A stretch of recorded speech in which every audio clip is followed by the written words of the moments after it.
Hi guys, welcome back to the channel. Today we're going to see the London Concours at the Royal Honourable Artillery Company. There should be some incredible stuff. I've heard this Carrera GT going, there's a P1 HDK MSO, there's a bunch of cool stuff. Very much my kind of stuff, so it should be great. London Concours is always amazing, and please like and subscribe and we'll get straight into it. Coincidentally, this is a Dino Ferrari Dino 246 GT. There is previously the 206 GT, which is the lower powered, more sluggish kind of boring Dino 246, but they look almost identical, although on the 246 it was actually elongated at the back. Actually, it may have been shortened, I'm not too sure, but they are pretty much identical.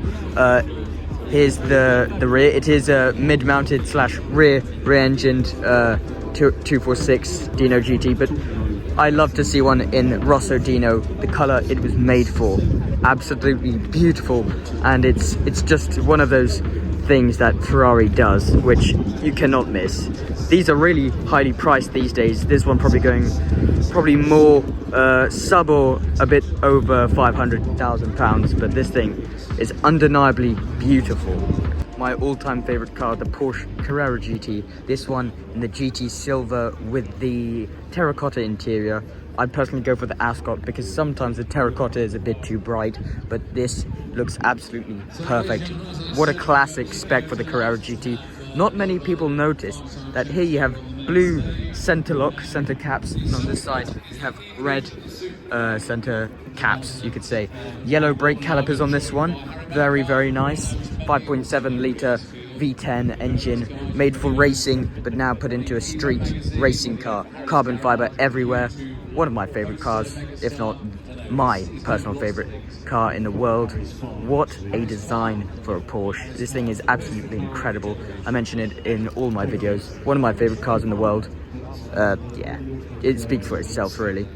This is another of my favorite cars. This is an Aston Martin Lagonda. This is a Series 4, built in 1980s. This is a very oddly designed car. Very, very long.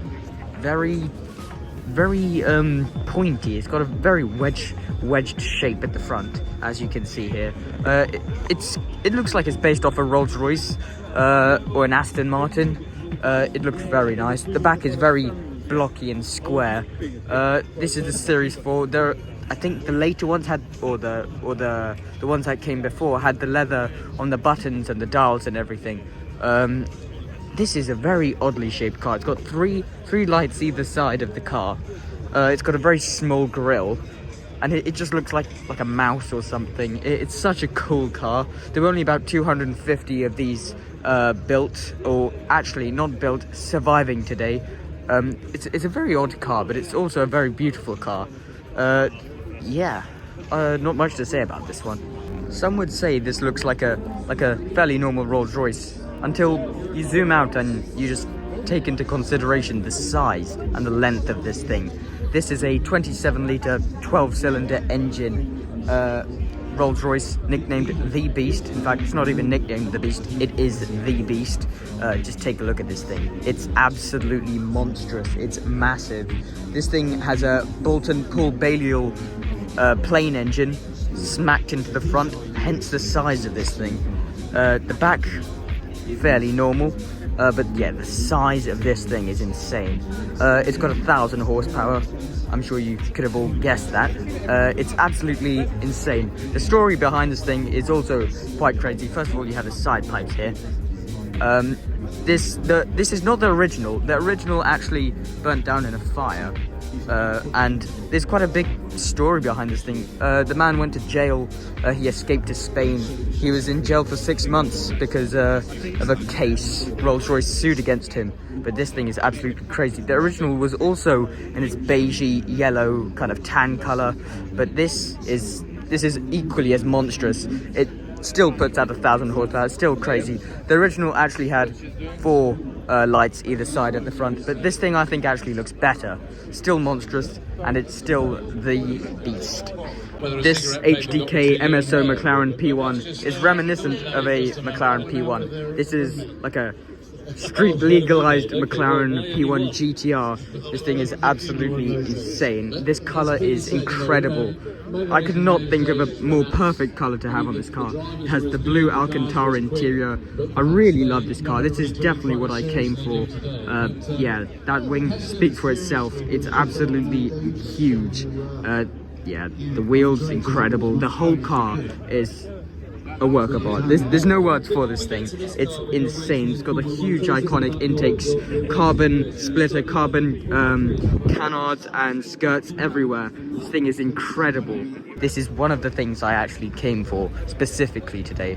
MSO stands for McLaren Special Operations, and HDK High Downforce Kit was originally actually made on the McLaren F1. I think that's the only other HDK kit I can think of. The P1, already an amazing car. Not actually my favorite car out of the Holy Trinity. Look at the humps in this thing.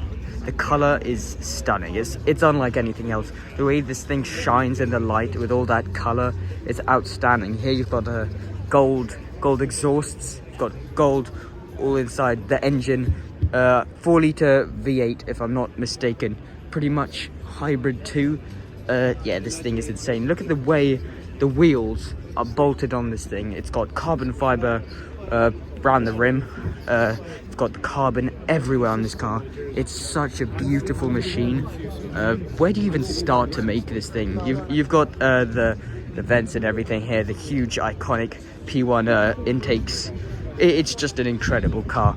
This right here is the Monza SP2, Ferrari's first addition to the Icona series, which offers a wide range of cars up to £1 million or so. They're all very, very limited in numbers. Something's just started off there in the distance, I'm not too sure what. But this is a very crazy car. Only a few other cars like it, like Sterling Moss. You've got the Aston Martin, I cannot remember the name. They all have no windshield. Also, the McLaren Elva features a no windscreen, windshield, or anything of that kind. But this is crazy. This is the SP2. There's also the SP1, which features one seat, which I don't really see the point in.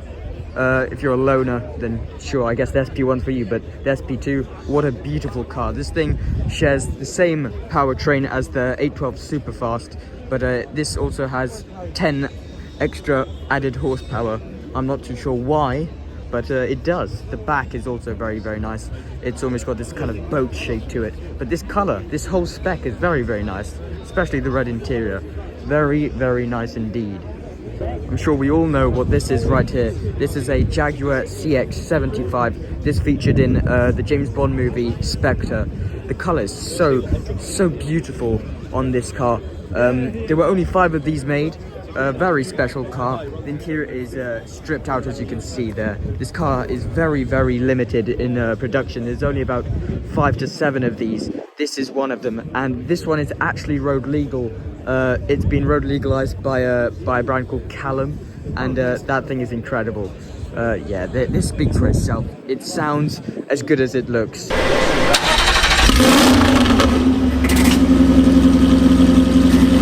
It literally sounds like a Jaguar roaring in the jungle. It sounds incredible. It's safe to say that the Lancia Stratos was one of the first thoroughbred rally cars ever known to man. I think at the back it looks a tiny bit like the Miura due to the slats on the rear windshield.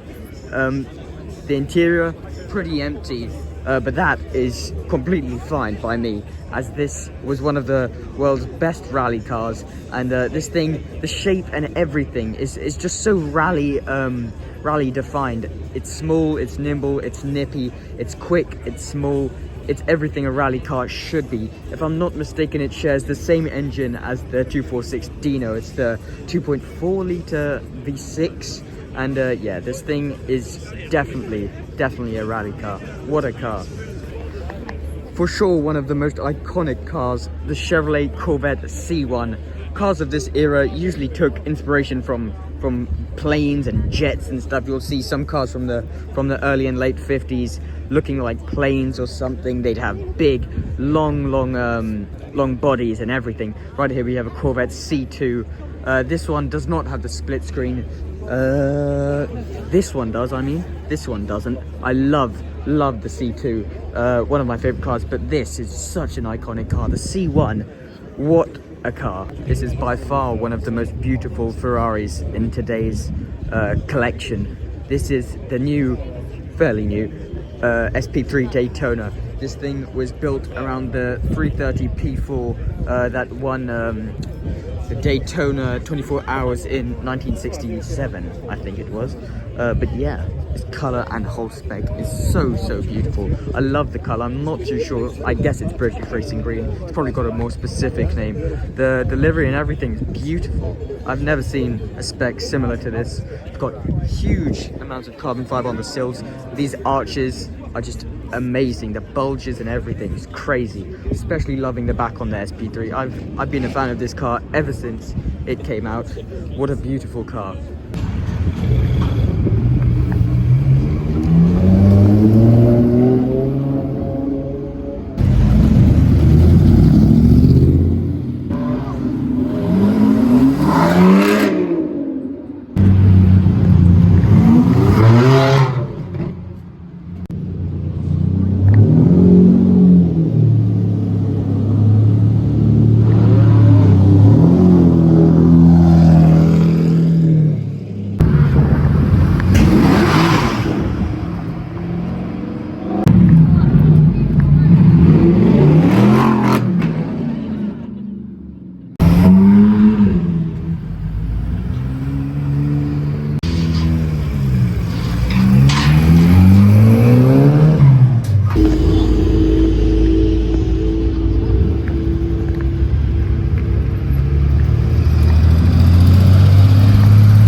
This is not something you see every day. This is a Ferrari 550 GTZ Baretta.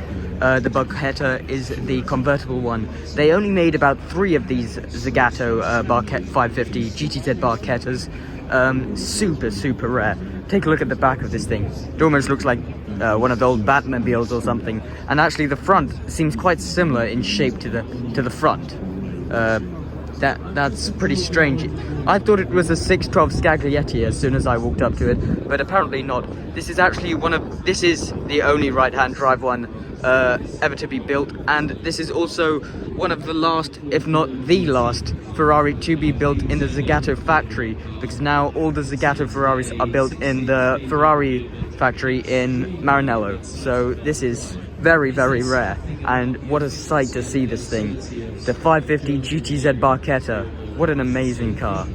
Take a look at this. This is one of my favorite cars. This is a 1966 Citron DS Chapron decapitable, and that means it is a convertible one. This one in the grey with the red headlining roof. Absolutely beautiful. I love the way that this car almost looks like the back has no rear suspension, but that's just beautiful. I love the interior of this thing too. It's just super comfortable, and the steering wheel, if you take a look at the steering wheel on this thing, absolutely amazing. It's very, very wacky. It's a very wacky car, but that's one of the things I love about it. It's such a beautiful shape. I wish Citroen made better cars than they do these days, but this thing, one of my favorite cars, and definitely one of my favorite Citroens. This right here is an Aston Martin Vanquish Zagato Speedster. There's only about 20 or so Zagato Speedsters, but there are the Zagato Vanquish? Yes, Vanquish hardtops. There's about 90 of those ones. This is absolutely beautiful. I love the interior on this thing. Sometimes Zagato can be a bit wacky and tacky on the interiors, but this one is superb. I love the way it's done. There's not too much gold, not too much tacky stuff. I like the gold on the buttons. The interior is insane. I love the stitching, very bespoke. And you've got the carbon everywhere too. Carbon on the humps here at the back too. Very, very nice. I love the shape of this thing. The shape of this is just so beautiful. As Aston Martins tend to be, but this Zagato, this is definitely a great Zagato creation. Right now we're in the Zagato area. One of my favorite Zagatos in this whole bit and in the whole world. I love this. This is such a nice little Aston Martin. So we just came back from a London concours. It's been amazing. Today has been incredible. There was some amazing, outstanding stuff there. There was the Beast, the Rolls-Royce 27-litre with the plain engine, incredible car. There was my favorite Carrera GT as expected. Not an Espada. I was hoping for an Espada to come, but there was no Espada, unfortunately. So yeah, there was some amazing stuff as always from London concours. So yeah, I hope you all enjoyed the video. I'll see you all in the next one. Make sure to like and subscribe, and thank you so much for watching.